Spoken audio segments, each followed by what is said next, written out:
You're listening to Cards to the Moon, a podcast about trading cards from both a collector and investor perspective. We hope you'll stick around for the ride as we take a deep dive into the state of the hobby, share some hot takes, hopefully some useful advice, and fun stories along the way. Hey guys, welcome to Cards to the Moon. This is episode 88. My name is Clark from 5 Card Guys on Instagram, and with me is Hyung of Integrity Sports Cards and John, who is Trade You at Recess. So off the top for today's episode, there was another big sale in the hobby. This time, it was the iconic T206 Honus Wagner, graded PSA 1.5, which sold for $3.72 million. That's a nice increase from last May when it sold for $2.28 million at Heritage Auctions. Yeah, if you guys remember. So over $1 million, almost a $1.5 million increase. Wanted to ask you guys what you guys thought of that sale price. You know, do you think is vintage the way to go in this bear market, or is the T206 Wagner just in its own category? I think there's a bit of truth both ways. I think one, the purchaser, whoever bought it and flipped it, incredible. Like, good on you. You just, cleared $1.5 million in profit, by holding a piece of cardboard. So that's one thing. Always trust your gut. I'm sure a lot of people are giving him a lot of crap for that, but it's funny how that all works out, right? But overall, I think it's really good for the hobby. It's a good long sign for the hobby, in my opinion. It's people are seeing it as a long-term asset, right, and long-term investment, and I think that it only helps to show that the hobby is real.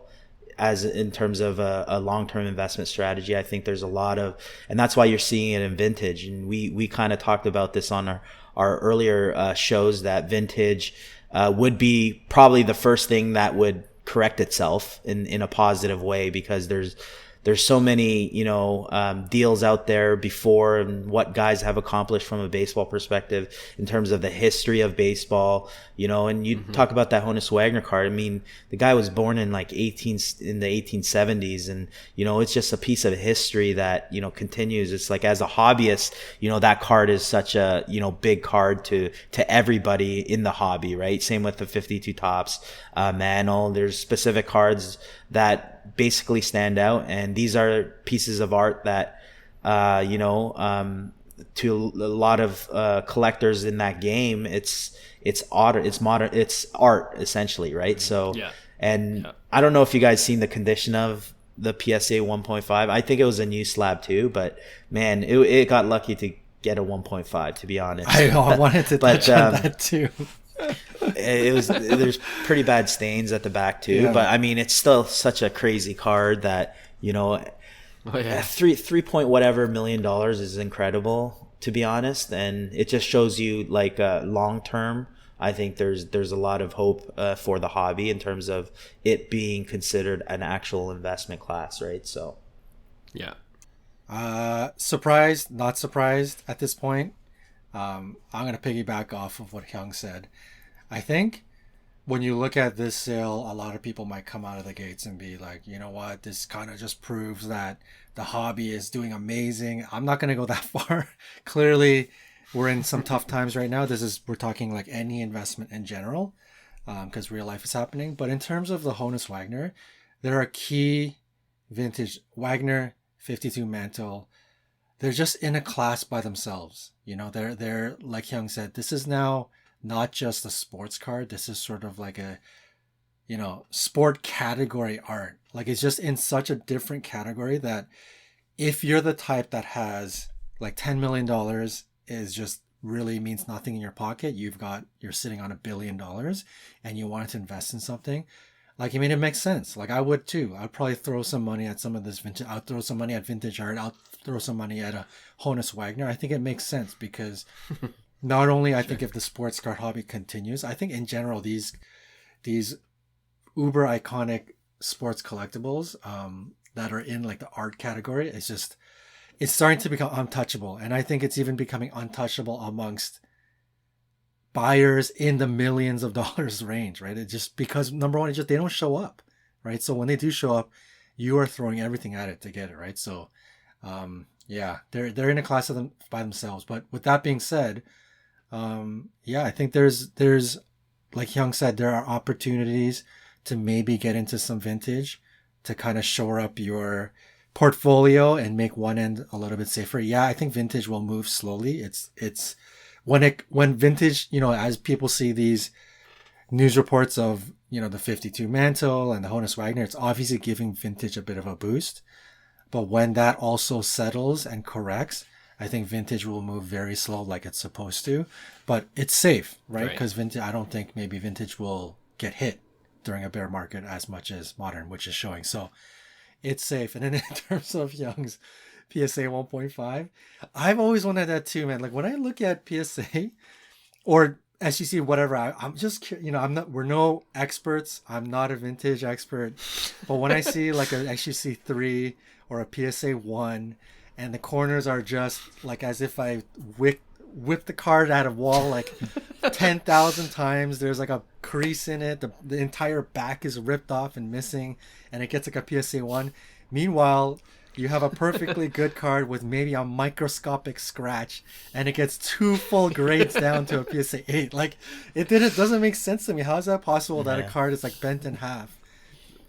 That's like a whole new episode. The subjectivity of grading. We could go on and on. I'm sure a lot of people can contribute to that dialogue as well. Right. But that's the world we live in right now, at least until AI takes over. Yeah. But yeah, you're right. That card, I just took another look at it. The condition's pretty brutal. Yeah. But I guess that's what. It's centered really nice. So centered nice. Maybe it's like a 9 centering. Definitely scarce. It's holding up all the rest. 9 and 3 zeros. Yeah. I think the only point I want to make is like even vintage in general is down, right? Because in this bear market, it's hard to sustain things, and at the peak level that it was 2-3 years ago. Right. So I don't want to make it sound like vintage is foolproof. It's definitely down, but of course, it's not as volatile as you guys mentioned already as modern cards. So it is a safer play. And if you want to hold for the long term, vintage is probably the way to go. And you could get some good vintage cards at decent prices now in this bear market, especially the lower pop ones. The ones that are in better condition, making it lower pop. Like I would look at those cards right now, because at the peak, those cards were not attainable in terms of my budget personally. Right. But now there's more choices for me if I want to get into vintage. I'm like, I don't have to settle for a PSA 3. I could go for a 5 or 6 maybe, and I'd be much happier with that. So yeah, that's the one thing I'll say about vintage. And that's T206. Like, I mean, it doesn't surprise me anymore, these record sales.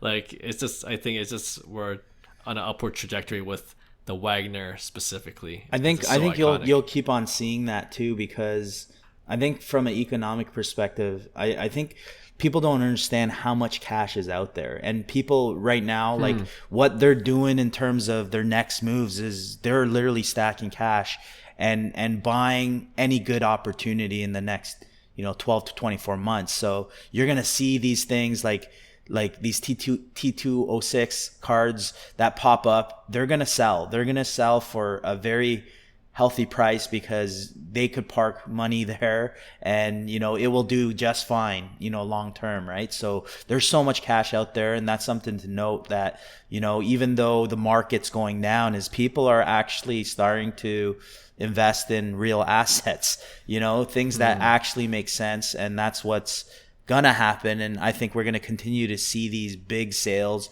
on these kind of like iconic cards, right? Especially the vintage, because it's not like it's the lack of money. It's actually the opposite, and the richer you are, the more you have of it. So, that this is where you're seeing these crazy sales, because to someone like Drake, that thing is a great purchase or a great investment, long term, right? Or anybody who has money for that matter in that game, right? So yeah, that's a really good point for sure. So we'll see. We'll probably, next time the T206 Wagner goes on sale, we'll talk about it in another episode. Pull about 3.5 million people's monies together, and then we'll make a purchase. Let's do it. Then we'll be the headline. All right. I like it. All right. Speaking of headlines, let's move on to our next segment we call Hobby Headlines. So today I thought we could take a look at a recent article published on ESPN.com. And the article is titled New York Yankees prospect Jasson Dominguez stars in a bold new world of sports card prospecting.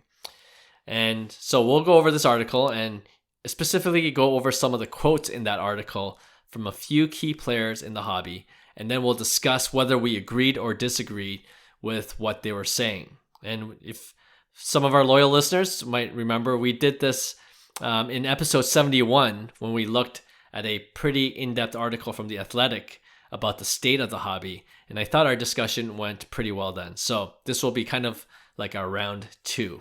All right. So just for a bit of context, the ESPN article is really about investing in prospects, especially on the super high end side of things. But I still think there are some general principles we can still learn from as a card investor in this article. So the first quote is from Shine 150. We all know who he is in the hobby. He's a super high end collector and investor. His real name, I didn't know this. Did you guys know this? That his real name is Matt Allen. Yeah, I found that out after the article. Yeah. Right. So I like Shine anyway, better.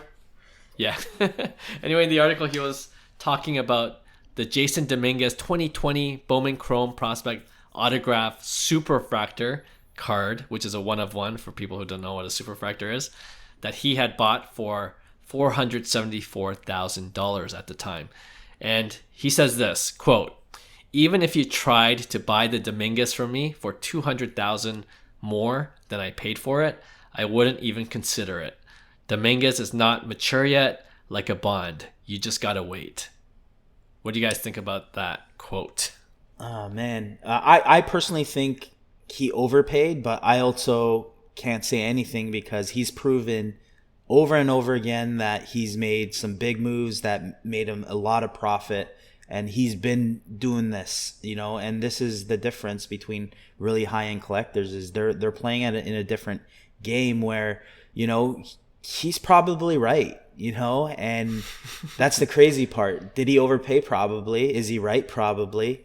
So like it's kind of like and he even states like his collection is probably north of $100 million. So I mean, this guy's not. I mean, he's not flipping. He didn't buy that Jasson Dominguez for $474,000 to make 40 points off of it. We're talking right. He wants multipliers, right? So and Ken Goldin, I think also believes that it's a monster card. I mean, of course it's a gamble, but I mean, if I were him, like what he said, he wouldn't take 200,000. Probably not at that level. It's like right. I probably wouldn't if I bought it for 474,000. So yeah. Right. It's like if you bought a card for $474, would which you is sell more for in our price range. $674? You're right. Like, I don't know. By the time there's fees and stuff, it's like, it's a $20 profit after fees. Yeah, I think when you, it's all relative, right? Like you're talking about $100 million collection, and you have a tiny little card within that collection. Of course, for $200,000 more, $1,000 more, he wouldn't consider it. It makes sense, But I think in the very generic terms, for me in the prospecting game, I think if you can profit, if it's 20%, after fees, if it's 40%, if it's 2x, even better. If it's 3x, amazing. I think when you can get profits in prospecting, I would probably take it, because you just like, it's really everyone's risk appetite, right? And everybody kind of knows myself and Clark. Maybe Clark is flipping a bit, but we're usually the more conservative ones. And if you can take profit, I mean, why not, right? I think if in our space, if we're holding on to like $1,000 card, which would be like kind of our wheelhouse for a bigger card, I mean, to see that card go to $50 potentially, like, I mean, look at all, I was looking at like Robert Posson, I don't know how do you pronounce his last name, but you know, the Oakland Athletics. Poisson or Posson or whatever he is. His cards are so cheap, and those things were like in, you know, you can't give them away. You can't give them away, but like I think the Refractor Auto 1010 was going for like $100. I remember that card being like $2-3 grand, right? So I mean, if you were the type, if you had that mindset, and believe me, there are 95%. That case of you losing money than the 5% where you hit gold, right? You hit the next Mike Trout. You're talking a small percentile. So I think if you can take the profits, I probably would. But I mean, I think good point. Just to prove like that Posson that you're talking about, I pulled an orange auto, a true orange auto, that BGS 95. And I sold it for $3,500.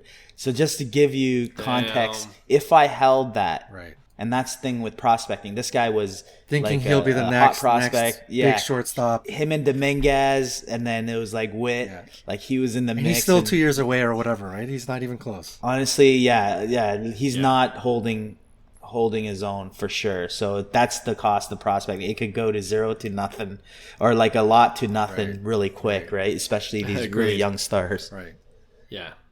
And I think for me, with this quote, is like equating it to a bond isn't exactly the right comparison to me. You know what I mean? Like a bond is, in my opinion, is a little more secure than a Jasson Dominguez Superfractor card, you know, and it might not necessarily mature to the level you want it to, and you know, because it could go down to 0, right? And I mean, I could see his point in that, like, because I could see like Dominguez. Obviously, for me, it's a risk. Like this guy, but I will say this guy could be a top 10 prospect next year, and then what, right? So it's like it's literally a coin flip, and it's a matter of, do the Yankees believe in him? Like, do you believe in him, and will he perform? Right. If he performs, it's the perfect marriage, right? Because you have the ridiculous hypes, the comparisons of Bo Jackson and Mickey Mantle, like, which is ridiculous for an 18-year-old to even fill the shoes of, you know, those comps. But I mean, if these scouts are right, you know, then like I said, Shine would look like a genius. So he looks at it as like, okay, just like a startup company, you know, they obviously not in profit right now. You know, I see the potential of this company, and I'm going to invest in this company because I think it could really boom one day. And I think that's, well, he kind of has to now because he has the Superfractor auto. Right. So it's like you got to be long on that card. So you got to be a big Jasson Dominguez believer for sure. And I am. Yeah, if you have Shine's mindset of long-term hold on the prospecting game, like to wait till it matures, I think your mindset has to be ready and accepting that whatever you bought, whether it's $450,000 or $500, could go to 0, literally go to 0. Like, you have to be completely comfortable with that. And I think then you'll be okay, right? Because it's like on the flip side of people losing money, the gaining side is a story of, I think, who are those guys? Like the Blaz guys, right? I think one of the dudes had the J-Rod red auto and he pulled it and he sold it for 12 grand or something, right? 13 grand, I think. Yeah. Right. J-Rod, and now that card, what did it sell for? 275,000 or whatever in a short 24 months. So I think that's obviously the upside, where you just hit it huge, and that's what people want to see. They want to see their $10 Mike Trout turn into $100,000, right? So you have to be willing to accept, I'm willing to hold this, but I understand it could go to 0, and I am okay with that. And I think you'll be fine. But I'll say this, those super success stories they're very rare. You have to, we hear about 100%. It a lot because those makes the headlines, but it's very, very rare, right? So actually, it's a good segue to the next quote that I got from Shine in the article. He says, "What seems expensive today seems cheap tomorrow. I'm not even paying attention to the card's day-to-day worth, I'm so long on it that it doesn't even matter. If you said, hey, I'll give you X for the card right now, it's not even an option.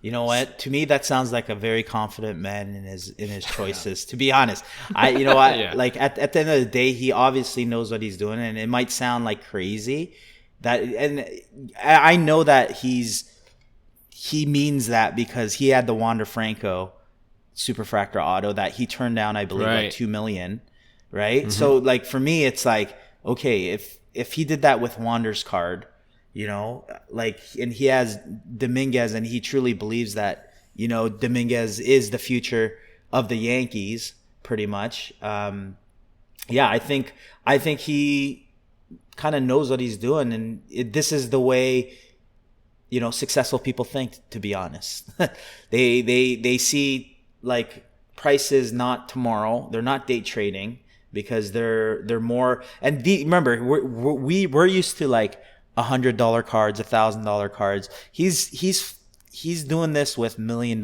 cards.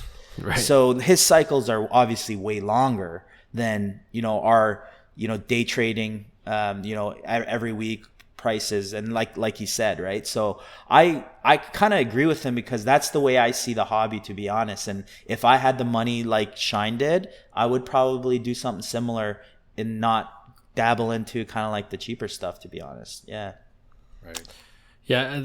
For me, I think the one thing I will disagree with him on it, and it's probably because I'm not in his league, right, in terms of collecting, but I do agree with, you know, the whole idea that what seems expensive today seems cheap tomorrow, obviously. But I mean, not even paying attention to the card's day-to-day worth, I'm good with that if it's like a grail card of a player that's already established himself. I don't know if I'm good with that with a prospect. I'm with you there. Do you know what I mean? Like if I had a Mike Trout Bowman Chrome, I'm not looking at the day-to-day. I know that I'm going to keep that in my safe, in my vault for a long time. But a Jasson Dominguez Superfractor, if I had that, if someone offered me good money, I'd probably take it, to tell you the truth. Because I guess it's for sure. I think it's maybe risk averse. You know, like Shine obviously has more money to play around with, so maybe he's a bigger risk taker that way. But even then, I would like, I think I would rather reinvest that in a Mike Trout orange refractor Bowman Chrome. You know what I mean? Like something that I feel is a little bit more secure. I'm with you. I agree with the statement that he said, but I think it relates to veterans and stable, less volatile cards. I don't think I would necessarily put that in the case of prospecting. For me, prospecting, Bowman is interesting because you're just so many years ahead of even when they join the league. So there's multiple opportunities for the card to go to 0 or to go even higher, right? It's really different. But in general, I think once they hit the league, like we said, it's like years 1 to 3. And then after that, you're probably wanting to sell. Like if you think about, I get the thought process of Superfractor 101, Bowman first. If this guy becomes an all-time player, I am holding on to the Grail card, right? You talk about Grail cards like 52 Mantle and whatever, you know, Superfractor Mike Trout. This is the Grail card of potentially a player that could become an all-time Yankee or all-time Major League Baseball player. But I think people romanticize that, like Mike Trout, Tom Brady. We're talking like upper echelon of the collecting hobby, right? Mm-hmm. Think about how much somebody right now would pay for the Superfractor 101, even if it existed. Some kind of super grail of Albert Pujols. How much would that go for? Would it be 10 million? No, it wouldn't. How much would somebody pay for like the Peyton Manning auto rookie 1/1? You know, and Peyton Manning's one of the all-time greatest. Would you say it would sell for 2.5 million? Probably not, right? So I think you're betting on Dominguez being Tom Brady. Like that's within even becoming Peyton Manning, it's a but that could also, you know what I'm saying? Like Michael Jordan. Sure, yeah. That could also his move could be, you know what, he doesn't have to wait that long because he could wait until Dominguez does good enough where he's the superstar and he hasn't even played a major league game yet. And to me, that's where it's where you sell it. So it's almost like, it all depends on kind of like your cycle, because if you're going in it like, okay, Dominguez is going to be the next Mickey Mantle, then you're probably better off, making that investment elsewhere, because the odds of that actually happening and odds of Shine holding that card that long is probably not applicable. Right. So I think for him, his thing is he wants to 4 or 5x that thing, where Dominguez is like now the number one prospect in MLB. Now that card price is going out the roof. Now it's a good time to liquidate. I believe the triple logo man is his card as well. Like the one that's on Goldin right now, the 1/1, the Kobe, LeBron, and Jordan, the logo man. Yeah. So that's Shine's card too, right? So his mindset is like, we're talking next level, for man. sure. Like we're talking, he's flipping on like in a next level, and that's why it's like, I'm just trying to see it in his perspective, and I see it. It makes sense, right? So that's all I'm saying is like his thing is probably he's gonna flip it in the next few years where it's in the millions, and you're right. If you hold it for longer than that, you have the risk of it going to, I wouldn't say zero, unless Dominguez completely Kevin Mosses it, right? So I mean that's probably odds. But I mean you're right. He's a smart dude. I think what I'm trying to say is like, just be careful of when you're prospecting, really believing that this guy is the next Mantle or Mike Trout. It's 100% he's probably, 99.9% he's not that guy, right? Yeah. So I think obviously Shine's, he's smart. He's probably going to unload this card, kind of like the Wander hype before Wander was going to go into his like full rookie season. Sold that Wander. That's exactly like that should have been the time. Yeah, he definitely should have. But let's hope he makes the right moves.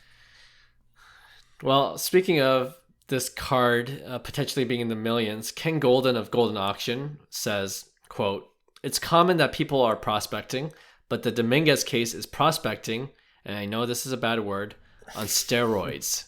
He's a Yankee. Yankee fans and collectors are clamoring for a young draft pick to be their next superstar. If he is, the card's going to be in the millions."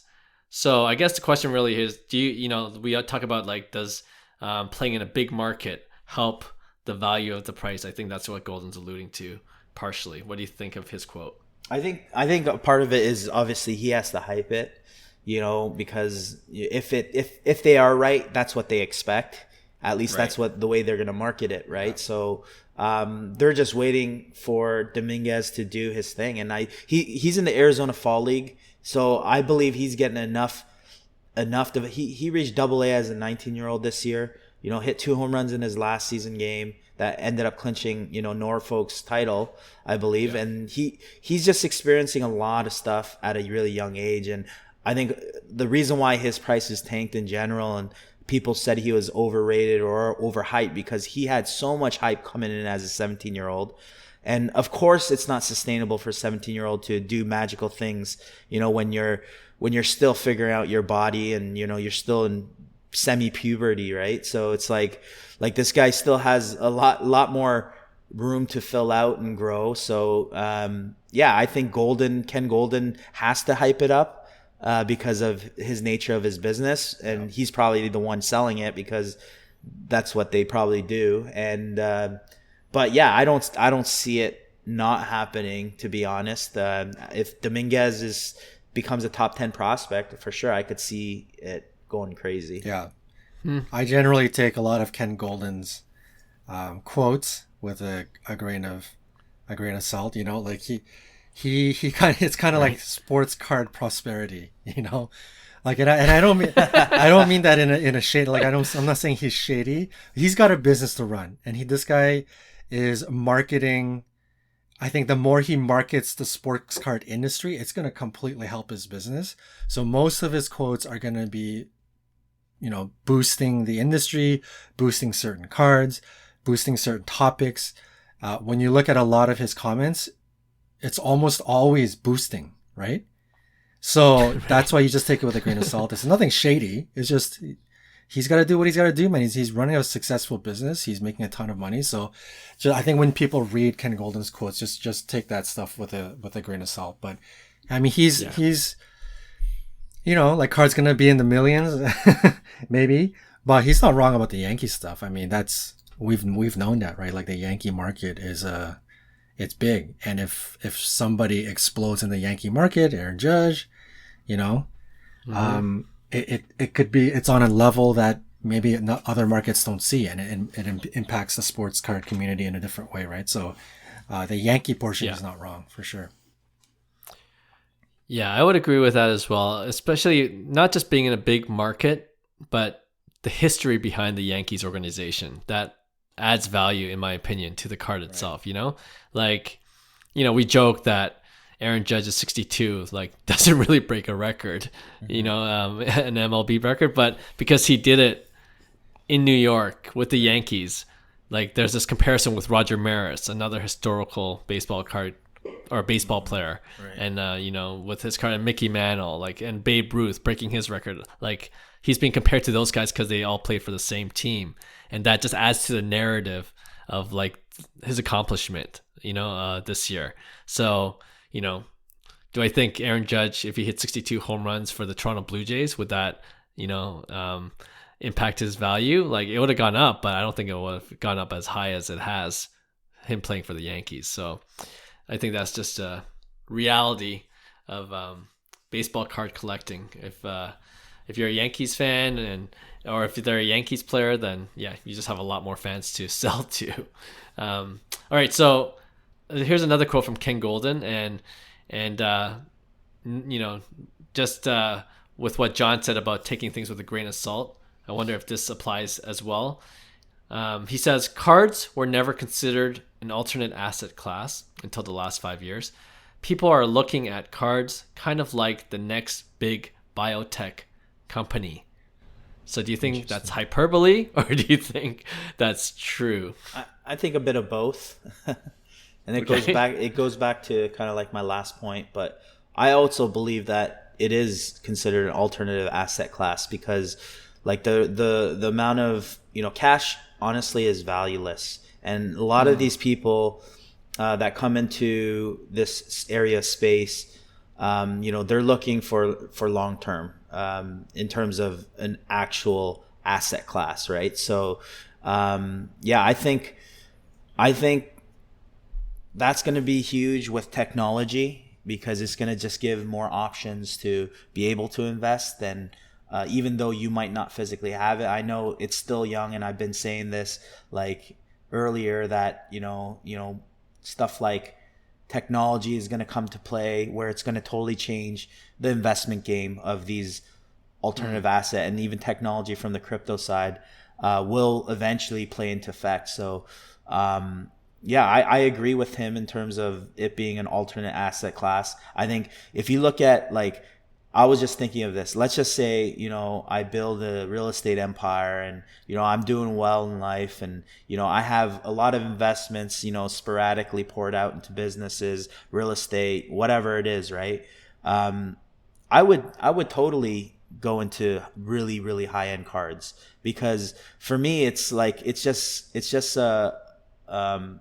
such a new market, and with the rarity of some of these cards and proven markets, sales in the last 5 years, like Ken was saying, it's like, this is legit stuff in my opinion. Like, I think it's a good way, especially with the value of what money actually is. It's worthless. So it's like some of these big time players in the game, they have so much money that they're able to invest it in these cards, and that only helps the whole market as a whole, right? And especially with guys like Shine, who like are friends with Drake, for instance, bringing Drake into the hobby, ripping with hobby, you know, with Logan Paul, with all these guys that you know, are celebrities or at least influencers. And I know like a lot of hobbyists hate those influencers who basically come into this hobby and kind of give their 2 cents, right? They have a bad I guess rep, but at the end of the day, these are the record sales that we're seeing, right? And for me, if you want to look at it just straight from a hobby perspective, where we just go in the basement and just, you know, just share our cards and it just trade nights every night, and there's no market, I don't think we would all be in this space today, right? There's that investing portion that we're all in it for, hoping that, you know, it is an alternate investment class, because I think that's kind of important for why we're in this space as well. We're just not 100% complete hobbyists, right? And I think part of the lure of coming back to the hobby was, we have to justify why we spend so much time in the hobby, and part of that is hopefully profit as an investment, right? So agreed. Yeah. Again, for me, kind of grain of salt for sure. I mean, alternate asset class, I think we were certainly believers of that, especially when the market was like blossoming the way it did the last 24 months. Now with the bear market, it's obviously correcting back towards collectors and sports fans and whatnot, and some of the people are leaving. I probably fall somewhere in between of being collectors and somewhat an asset class. I think I'll agree there. Next big biotech company, I think that's just marketing fluff trying to really big up the industry. That's probably what it is, because it's I don't think I believe in that. But sports cards, I don't think, if people ever feared it's going to go away, it's not. We're talking sports. Like, sports has been around for a century or more. Being a fan or idolizing sports heroes and athletes, that's been big. And I think what sports cards has, maybe even over memorabilia space, is that number one, you have the aspect of like memorabilia, you own a little piece of your favorite sports hero, right? It's not really actually a piece of him, but you feel like it is. And then number two, it goes back to sort of the kid in you and the organics of collecting, right? Like whether you collected rare looking rocks or bottle caps that now turn into, see people collect silver coins or silver spoons or sports cards. So you got the collecting world, there's that chase factor, and then you have kind of like owning a piece of one of your sports heroes. So I think this concept, obviously cards and stuff, it's not going to go away. So I think it'll fall between somewhere of sports card collecting, and there have been so many big eyes on it that I think I'll believe the first section of becoming an asset class. It seems like we're already almost there. So, yeah, I think in regards to being an alternate asset class, I treat sports cards almost like how people collect fine art, right? Like, I think that's a better comparison than a biotech company, in my opinion. And I think, I kind of get like you said, John, he's really boosting the card industry, which is fine. We like a good boost, in the hobby, right?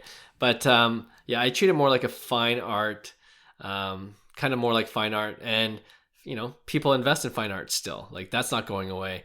And I know there will be people that say, well, there was a junk wax era in the 80s and 90s. And, that pretty much went to zero, right? What's to prevent it from happening again? But back then, it was really only like few players at the top.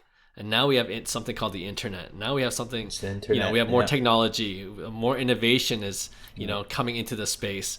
And I think that, that really levels the playing field a lot for people that just want to, make money in this hobby. It's possible to do that. And we're seeing it, right? We're seeing collectible. We're seeing different players come into the game, whether it's through grading or whether it's through, other products and services.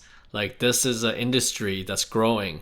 We're all in a bear market, but everyone else is in a bear market. Every other industry is in a bear market as well.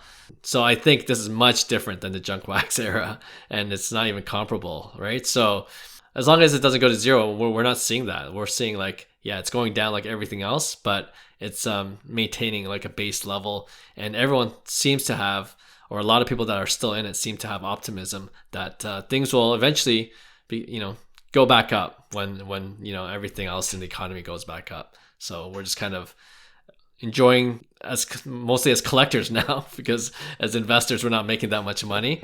But I think that's the best way to look at it, though. I think because if you think about it too, it's like a lot of the people I see is like they always say, and we've preached that in our previous episodes of collect what you love and you can never go wrong. And I think a lot of people have found success in doing that, right? Because then the market will dictate whether it's worth selling or not. You don't have to force to say you're giving yourself a timeline to sell this, hoping that market conditions will make you sell it. Like you should collect what you love, and then the market will tell you when you should sell, because the opportunity will come to you, right? And you keep on collecting, right? Happy collecting, right? And that's the way I think a lot of people are winning now. I guess they're switching their approach from that whole flipping game and kind of seeing it more of a long-term play where, you know, they could make sounder investments, right? So yeah, for sure. I like that. All right, last quote that I got from the article is from Jesse Craig. He's director of business development for PWCC Marketplace. And he says, modern cards are more naturally volatile. There's risk when a player's active. I'm a risk-averse guy, so if I were investing $500,000 into a card, I'm going vintage. And we kind of talked about this off the top of the show with Honus Wagner, but do you share that same sentiment? If you had a lot of money, you'd rather invest it in vintage? I would, yeah. Mm-hmm. I think that's the safer play in terms of building a portfolio. Like, everybody's different.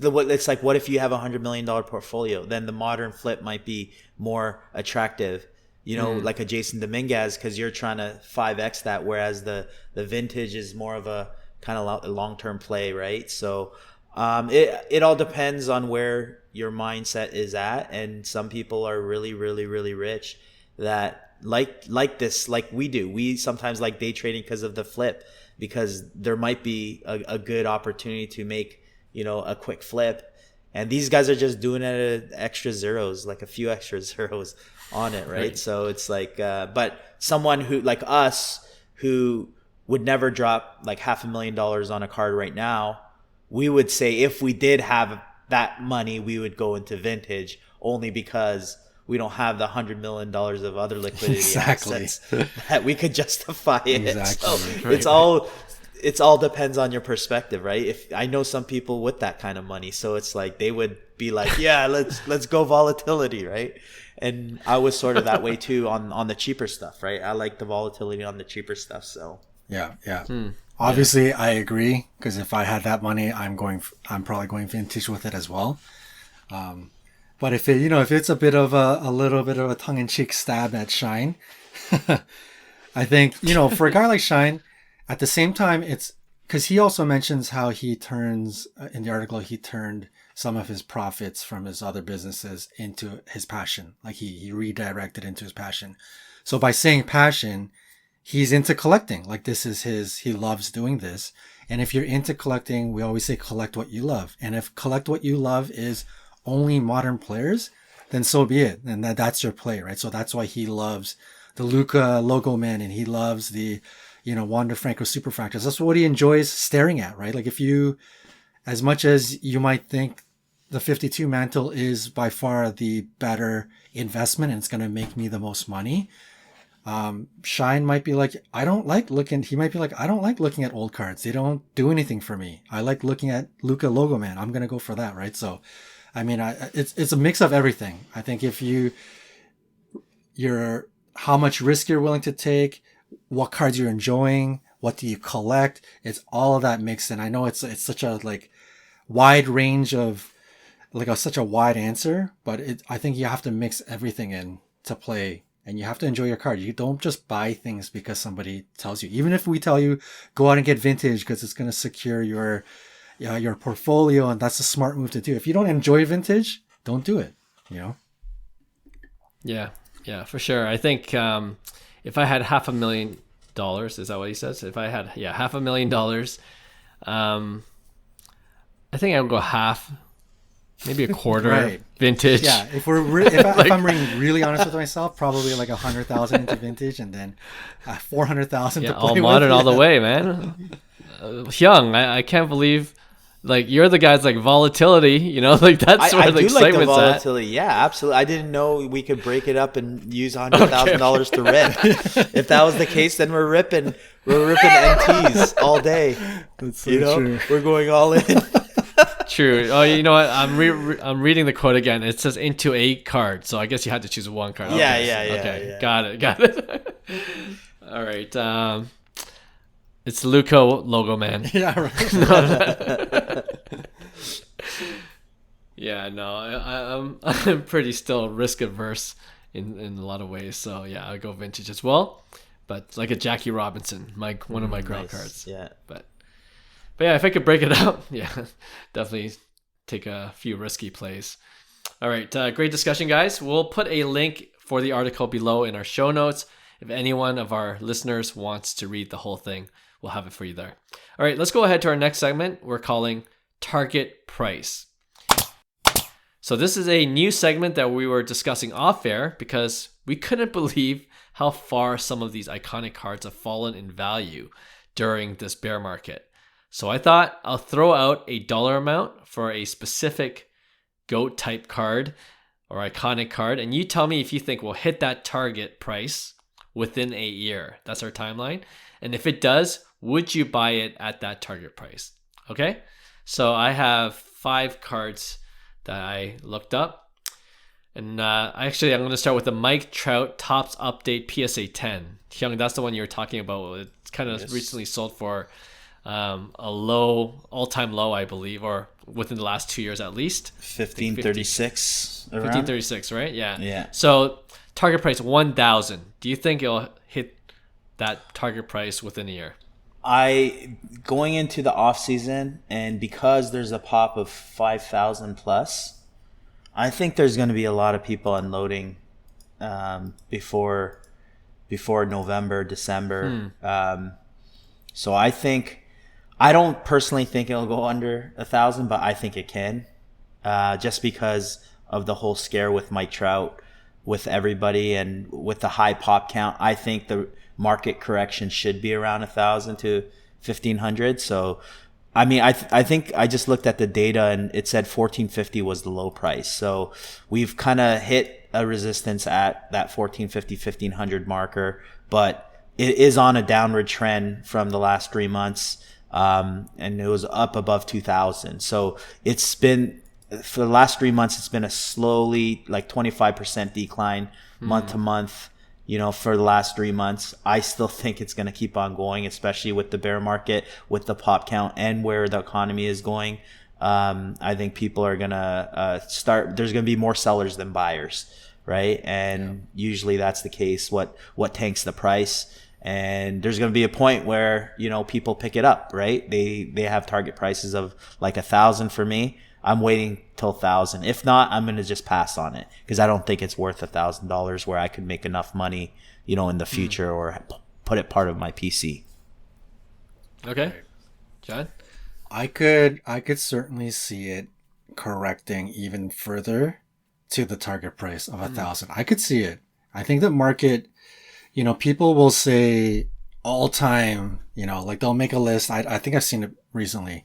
You make a list, all-time iconic cards, must-have in your collection, Ken Griffey 89, and the Mike Trout is probably somewhere there for baseball.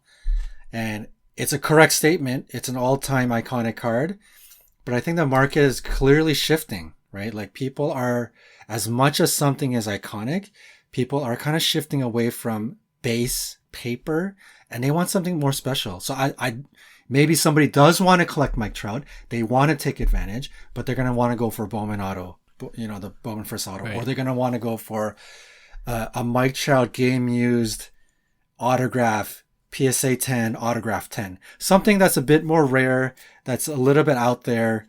That's what people want. They don't want to go for a PSA 10 Pop 5,000 paper base, right? So I think the market is shifting. And can we still call it all-time iconic? Yeah, you can. But that doesn't mean that it necessarily will be in everybody's collection, right? I think even the three of us here, I don't think that any of us are going to be chasing the Mike Trout update, even if it was at $975. I don't even know if the three of us would buy it as much as it is. I would buy it. Okay, maybe. I think I would buy it at $975. Well, $935. I like the card. PSA 10s are so clean, right? Yeah, so I just throw it out there. Yeah. Under 1,000, I think. Yeah, but I'm just saying, I think with the market moving even to let's say something like a refractor, if it was same price, same, are you going update paper or are you going like Bowman refractor, like Bowman Chrome refractor? You know what I'm saying? I think if I obviously have thousands to play with, you'll throw in a Mike Trout update. Sure, throw it in there, But if you're only going to get one Mike Trout for $1,000 or $1,100, I think the market is shifting to like, I'm going to look for the Bowman Chrome Refractor. Like that's a cooler card to have, right? So yeah, I could see it going down because of those reasons. Okay, so both of you could see it hitting 1,000 or less, but if it does go under 1,000, Hyung's buying, but John's not. I'll probably look to like going to Bowman side with Chrome John Refractor or something. That's me.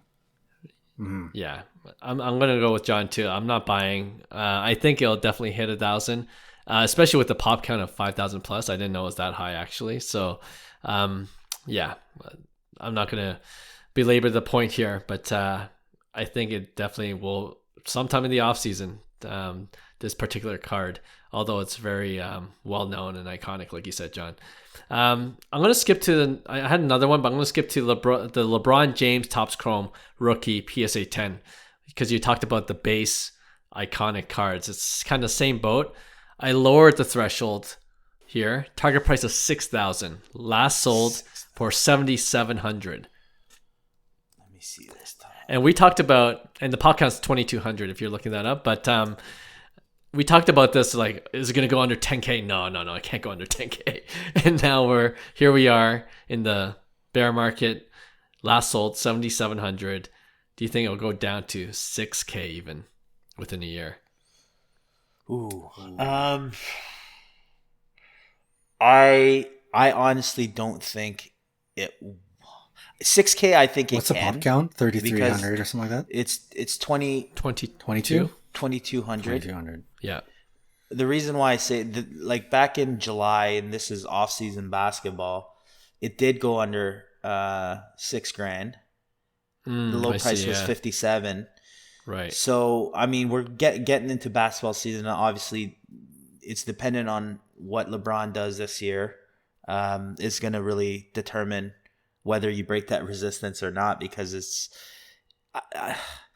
I think maybe in the summer, next summer, it could go below that, again, depending on what LeBron does, but I don't see it in the next, I'd say 6 months going under $6,000. No. Okay. Yeah. And yet, I might be a buyer at 6,000. I remember I passed that card off at like 1,500, and then again at 2,500, and then again at 3,500, and then I have. It's one of those things where you can't pull the trigger at 6. After passing it all those opportunities. Yeah. Oh man, I think I'm gonna say target 6. I could see it. What's the? Do you guys know what the Kobe is at? Topps Chrome. I feel like the LeBron will always. It's a little more. I feel like they'll kind of mirror each other, give or take. I think I imagine the Kobe's a bit more, but 8,200 was the last Kobe PSA 10, but that's a pop count of 833. Right, it's less, and the price will fluctuate based on the hulking, right? So that's a little different. Right, exactly. I could see, I don't want to delay the point. I could see it going to 6,000. It's got a fairly decent pop. It's base, and like I said, I think the way the market is moving, I think there's going to be a lot of. They're going to want LeBron, but they might go for Topps Pristine Refractor. They might go for something else before they go for the all-time the Topps Chrome base. So I could see it. Yeah, I think so too. Even if I lowered it to 5K, maybe not in season, but off season again. Depending on how LeBron does, I could see it go down to 5K because it is base, and I agree. I would rather have something else. If I'm spending that much, I would rather spend 5,000 on something else. Yeah, on another LeBron card. All right, let's go to the one I had second initially, the Juan Soto Bowman Chrome base rookie auto card. I got the BGS 9.510, and I mentioned it before. It recently sold for under 1,900, I think, in a PWCC auction. I'm going to give it a target price of 1,500. I think it could hit that. And I think it's a buy. If I remember buying that card pre-COVID, like we were paying like $650, $700 raw for it, which was insane. Like it was pretty expensive at the time. But then Soto has done so much since. Like so much. Like he won a World Series, he won a batting title, he won, all these accolades during that time, and it's back to where the price was from before. So for me, if I take out those 3 years of correction and do a healthy kind of like graph of year to year sales on this particular Bowman, I would say it's pretty at the bottom in terms of pricing. So I'm gonna say I'm picking it up at 1,500 if it goes lower, especially a gem Bowman Chrome Auto. Okay. I could see it going to 1,500. I think 1,500 is a nice round number that will probably see a lot of support, especially for Juan Soto. I personally not, but it's just the bias. I'm not a big fan of the picture. I'm not particularly super interested in Bowman first autograph base for some reason. It doesn't do it for me. So from a bias standpoint, I probably won't pick it up. But in terms of like investment at 1,500, I would see a lot of support. I think it can go there. Unless Padres win the World Series, then forget I ever said that. All contingent on how the Padres do it this postseason, right? I don't know, because I don't know. I'm saying this because I wanted to hit 1,500. So I don't think it's going to hit 1,500. I think it's going to be like, I'm just going to wait a little bit lower, and it's going to stop at 1,700, and it's going to shoot back up. But like, I think with that said, for me, it's an automatic buy at 1,500. I'm like very tempted at that level. So yeah, I'm hoping it does, but knowing my luck, I think it'll stay above 1,500. I think there's enough Juan Soto fans out there that'll keep it above 1,500. So we'll see if I'm right. Okay, 2 more. Luka Doncic Panini Prizm Silver, PSA 10. Target price of 1,500. Last sold for about 2,100. 1,500 seems like a really good deal, Clark. I bought it for 23, so yeah, 1,500 is a great deal. I think I like that price for Luka, especially I know the silver has a higher pop count, probably over 2,000 or so, but I think 1,500 is pretty cheap for a guy with Luka type talent, especially when you're comparing it to other superstars in other sports that what their silvers kind of sell for, right? So I think 1,500 is a great buy, to be honest. I like the card. Obviously, Prizm for me is still king, and having silver PSA 10 was always one of our kind of like, we got to get our hands on one of those. It was Mahomes, a Mahomes silver or optic hollow, Luka Prizm silver or optic hollow, one of the two that we're always saying that we're gonna chase. So I like the price at 1,500, to be honest, and I don't mind it even going down more, obviously, and I would even consider picking up multiples at that, like even if it goes lower than 1,500. I'd keep on DCAing, until it pops back up above 15. Yeah. Nice. Silvers are the gold standard in ultra modern, and Luka in basketball is also the gold standard in ultra modern. So I think you marry the two, I think you're going to see tons of support. I'm going to flip the other way. I'm going to say Luka's going to have a big year. And I'm going to say it's not going to go to 1,500. I could see it getting close. Like, I think when it starts to creep into like, if it gets under 17, 1650, 1625, I think it's such a great, like, when you're talking liquidity, like this is probably the card that you picture when dealers and collectors want something. Number one, they want it for their collection. Number two, they're willing to like peddle it in terms of like the volatility and also the liquidity. So I think this is the gold standard. I think if it goes to like 1,600-ish, it's going to have tons of support. So I'm going to say, I'm going to stop it. I don't think, maybe I'm wrong, but I'm going to say we're not going to see 1,500. Yeah, you know what? I've been closely monitoring this card because I have a self-interest in it. But over the summer, it's kind of fluctuated. Like, on Card Ladder, I put my main collection in there. And then every time, I see on a day-to-day basis. Like it'll say, oh, my collection value went up plus 300. I'm like, oh, that's cool. And the next day is minus 400. And then, it's like Luka Silver. It's always the Luka Silver. That's the reason why it's just going up and down. And I think there's good resistance over the last few months at 1750. I think that's where I'm like, oh shit, once it hits Sunday, I'm like, oh my gosh, it's going down. And then the next time it's like, oh, there's a $2,100 sale. You know what I mean? So it's kind of like it's ranging right now in that area. So I'm with you, John. I don't think it's going to hit 1,500. I certainly hope not. But I think if it does, I'm with you too, Hyung. Like that's a good price. I think we're all buying if it goes 1,500. I'll get my second Luka at that point for sure. Okay. And last one, we always talk about this. Patrick Mahomes, his Optic Hollow PSA 10. I remember us saying, at $3K, such a good buy. I'm going to say the target price, half of that, $1,500. Holy cow. What is it out right now? Last sold 2,000, just over 2,000 last sold. What was the low? Yeah. I'm sure before the season started, it was a bit lower. 1350. That was back in off-season July. Yeah. So I don't think the way the Chiefs are playing, I don't see. I don't think it's gonna get back to that point. And because of the low pop count, we all love this card. The Optic Hollow is probably one of the best looking rookie cards for both basketball and football. So I think this is probably one of Pat Mahomes' best rookie cards as well. It has low pop, 665. I think if it does hit 1,500, I think I'm a buy for sure.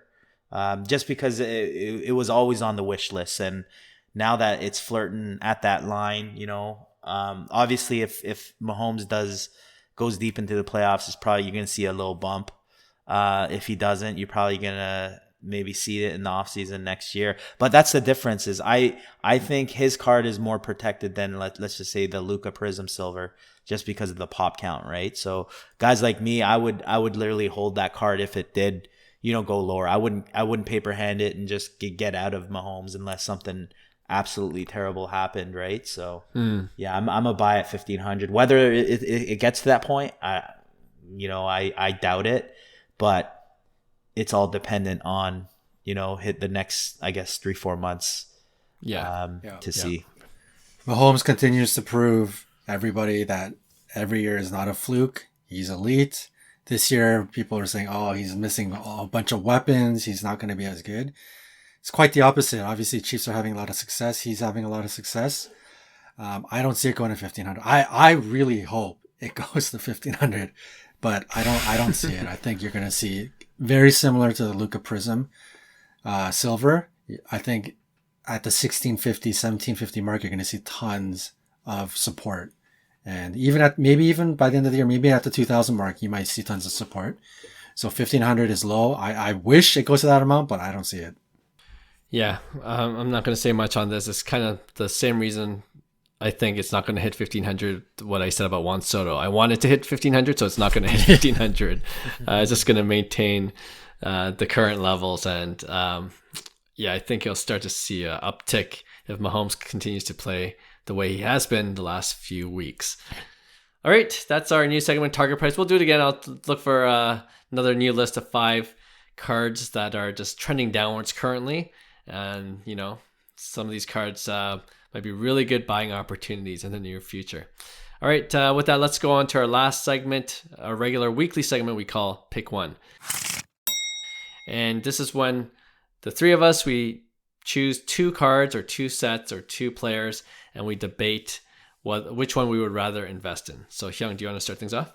Sure. Let's talk about Mike Trout here. We all believe that he's a buy in the offseason.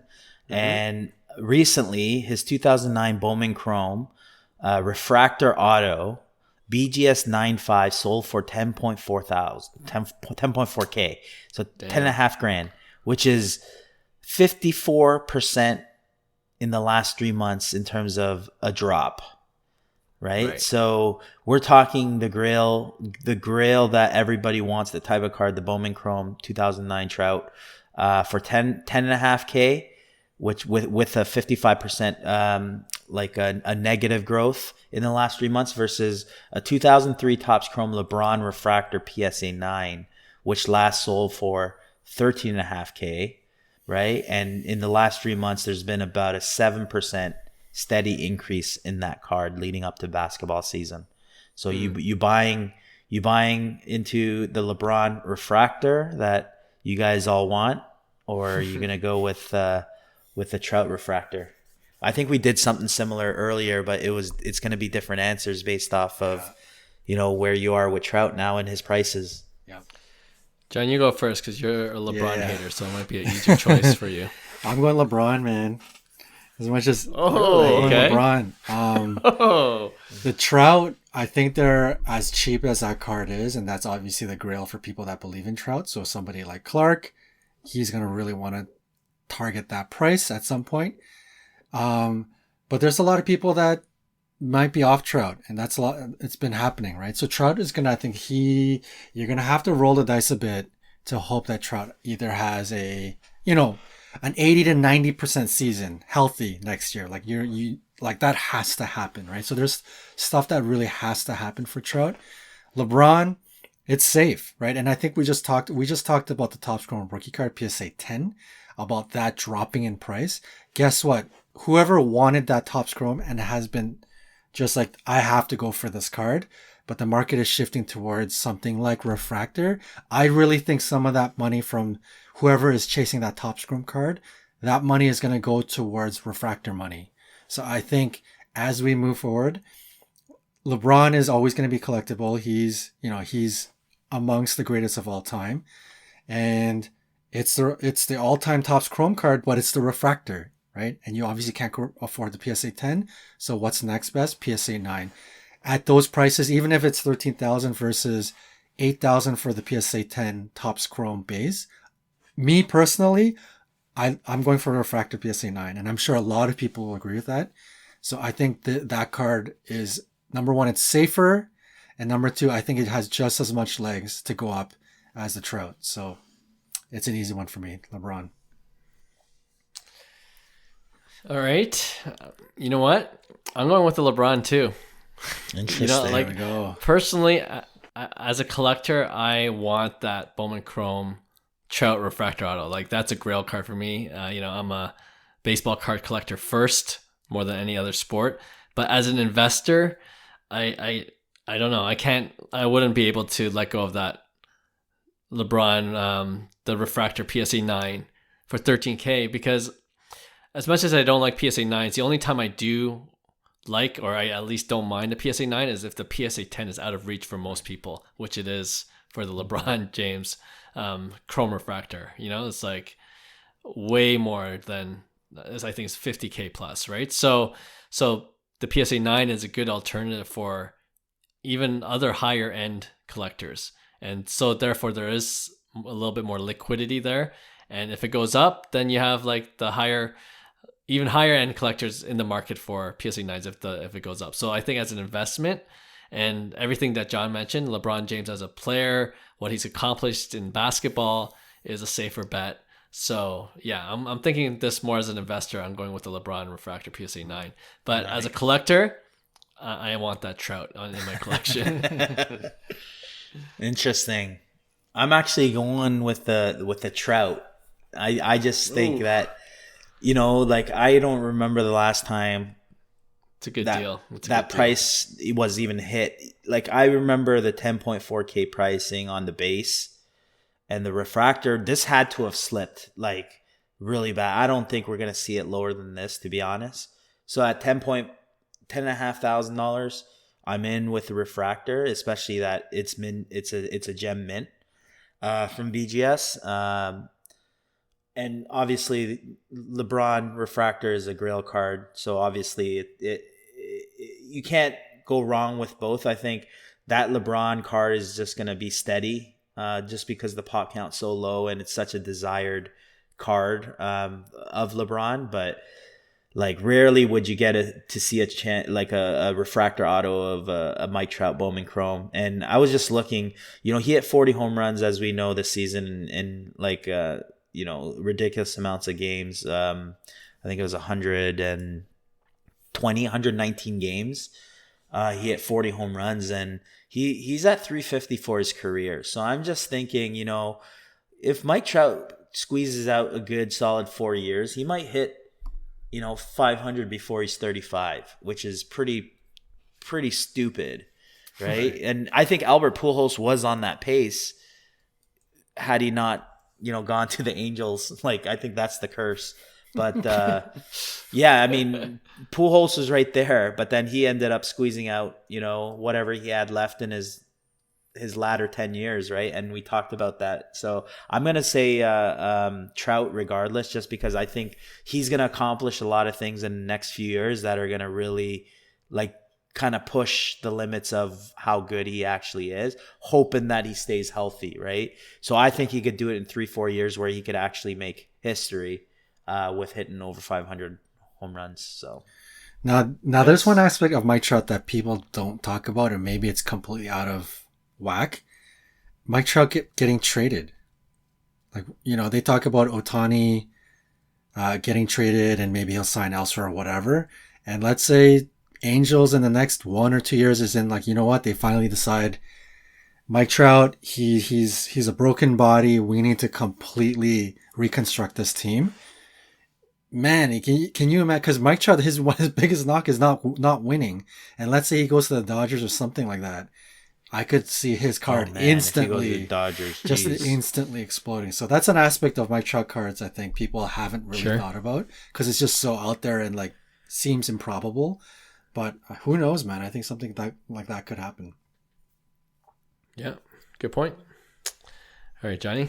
All right. So in honor of the topic of prospecting and Yankees, we're going to go Jasson Dominguez versus Anthony Volpe, two of the biggest hyped New York Yankee prospects. And I'm just saying, who would you rather choose? But if you wanted some context in terms of cards, I think that Dominguez, you could have had his refractor auto PSA 10 auto 10 last month for under 1,000. But ever since that ESPN article, there have been 2 sales over $2,000. And I don't know if it's a little bit of a pumpy dumpy situation. But let's say for all intents purposes, it's around $1,750, and a Volpe Bowman First Auto Refractor 10 also sits at around $1,750. So about the same. I'll go first because I think it's easy for me. I'm going for upside at this point, and I think Jasson Dominguez still has the bigger upside. I like Volpe as a prospect too. Right, I think he'll definitely be up sooner than Dominguez, but if it's similar, if the cost is already similar, then I'd rather just go upside and go with Dominguez. Nice, yeah. I think I'm on the same page there, Clark. Just because it's you go into Volpe's nice, but I don't know if he's gonna be a superstar. It's you go into Baskin Robbins. And you just get a plain vanilla cone. And you're just that's Anthony Volpe. So you obviously want some flavor. You want something a little more than just vanilla. That's Jasson Dominguez. And for me, it's that's what you're going in there for, because the hype's there. It's the perfect marriage. And there's a lot more risk involved, right?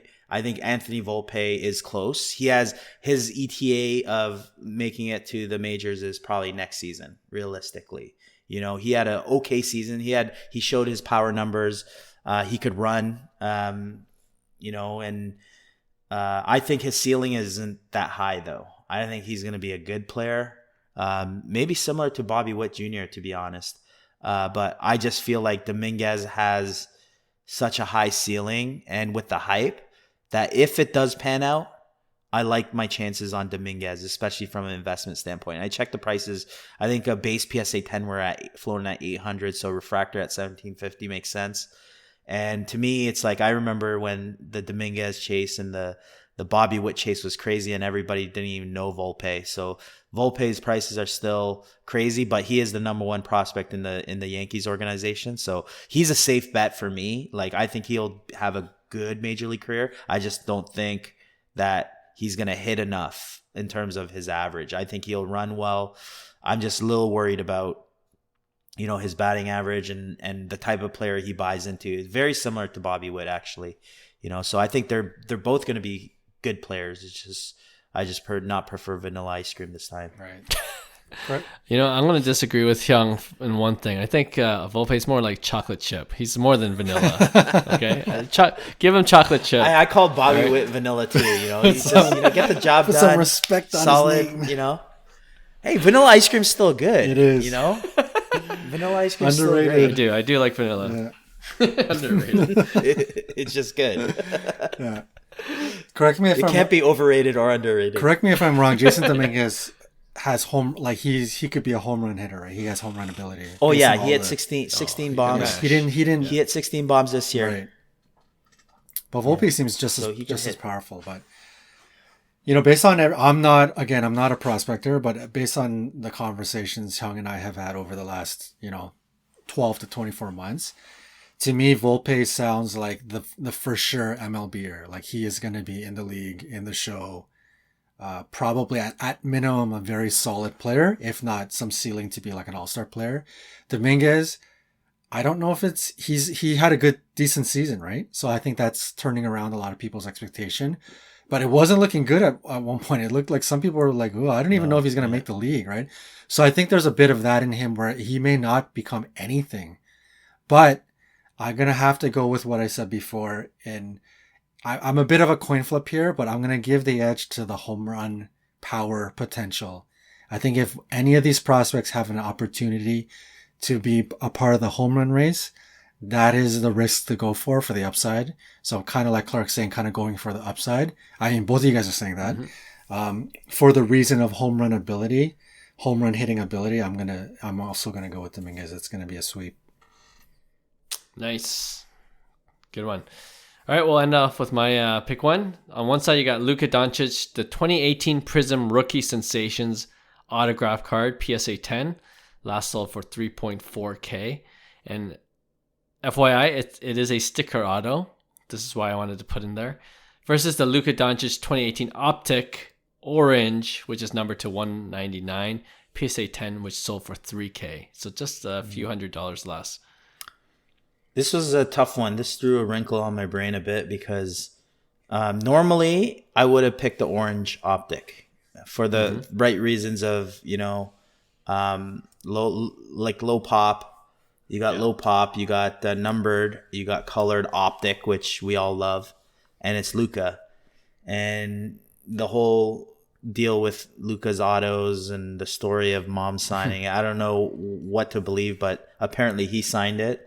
So they squashed that. But something about me thinks that the Prizm rookie signatures is so underrated in my opinion. Like I just feel like it gets no love, even though it's a sticker auto. It's still your Prizm auto of the guy, right? So it's still low pop. I'm leaning more towards the auto at this point. Last year it would have been the orange for sure for me, but for some reason I like the auto. I like the image. It doesn't matter if it's sticker at this point because you can't really change that. But yeah, I'm gonna go with the Prizm auto. I can't believe I'm saying that. Yeah, I think yes. Long term it's people are gonna realize, you know what, autos are better. I like autos. Right. And I'm starting to realize that too. I was anti-auto because I didn't believe that a price should command that much for a certified auto versus like an in-person auto, for instance. Right. Right. To each their own. Man, I feel like Clark, you picked this just for me. I don't know if I mentioned this to you guys, but there was a time where I was close to pulling the trigger on an optic orange Luka. Because previously they were selling for a lot, like versus the hollow. And then at some point recently, the hollow and the optic the hollow and the orange start to get kind of close in price. And I think I wanted a big Luka card. I've always kind of been chasing the select blue, but the optic orange has always been up there for me. I love orange refractors. I love I love the Luka optic. I think the Hollow is the card for me. But what pulled me away was there's something about the Luka orange. It just doesn't match well. It's weird. Like, I love orange. I love optic. I love the image. But I don't know what it is about. Maybe it's the Dallas jersey with the orange. And I'm sure if I saw it in person, I'd be like, oh yeah, I want that card right now. But in images, it's like, you know. And then now you're putting that up against the sticker auto, which also I'm like, Yeah. So it's like, this is a good one for me. I think I'm still going to go with the orange because that's how much I despise sticker autos. I just don't. If I'm spending $3,000 on Luka, this is my wheelhouse to buy a big Luka card, you know, put it away in a safe, and this is going to be my one big Luka card. That's kind of my price range, actually. And if I'm going to do that, I am not picking a sticker auto. So for that reason, I automatically am going to the optic orange. That's interesting. Okay. So I'm the tiebreaker. I like to know orange and blue are complementary colors, eh? They are complementary colors. But I will say, John, you made a good point because I feel the same way. I am not a fan of optic orange. For some reason, it's optic orange that I'm not a fan of. I had a Jason Tatum as well. Like I like, for some reason the orange refractors on Topps Chrome totally different. Right, for me, like totally different. Maybe it's just because it's the orange border makes it it throws it off, or I don't know. And it's just the 199. I'm sure if it was 25? numbered to 25, I would like it a lot more. And the 199 really throws it off. Yeah. So maybe that's it. But go on, Clark. What are you saying? That's hilarious. I chose this because I think the autograph rookie cards for basketball are super underrated. So I'm glad Hyung has finally joined the dark side and come into the club where we recognize that basketball autograph card rookie cards are just underrated. Like, it's more accepted in baseball, you know what I mean? But for some reason it doesn't get the proper respect in terms of value for basketball. I think it's I think it's a sneaky play. And it is a sticker. That's the one thing I don't like about it. But you know what? For Luka, I'll look the other way. You know, like if he becomes a generational player, people aren't going to quibble about it being a sticker or a non-sticker. You know, it's just going to be worth.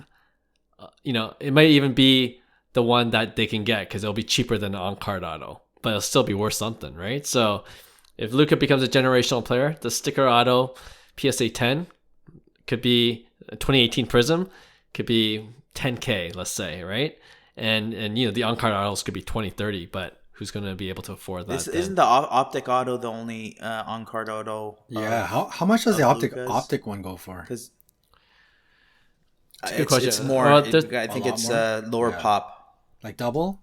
Isn't the Contenders auto? Oh yeah, sorry. Also Contenders is all on-card. I was just thinking between Prizm and optic and select. Oh right, yeah. Clark, I agree with you. I think rookie autos are underrated in basketball. I agree. I think sticker autos are overrated. You know, I'll agree to that too. But for certain players, I'll make an exception, like Luka. Ooh. But I like it. Regardless, I like it. Yeah. It's good comparison. Cool. All right. That wraps up our show for this Tuesday. Again, we'd like to thank all our listeners and subscribers to our podcast. If you haven't rated our podcast and you enjoyed this episode, we really appreciate it if you gave us 5 stars wherever you listen to your podcast. And we'll be back for another new episode next week. We'll see you then. Bye. Hey, thanks for listening to Cards to the Moon. We'd really appreciate you subscribing to our podcast wherever you listen to your podcasts. And you can also connect with each of us on Instagram at 5cardguys, or you can follow Hyung at Integrity Sports Cards, or John at TradeU at Recess. You can also check us out at 5cardguys.com. Thanks again, and hope to connect soon.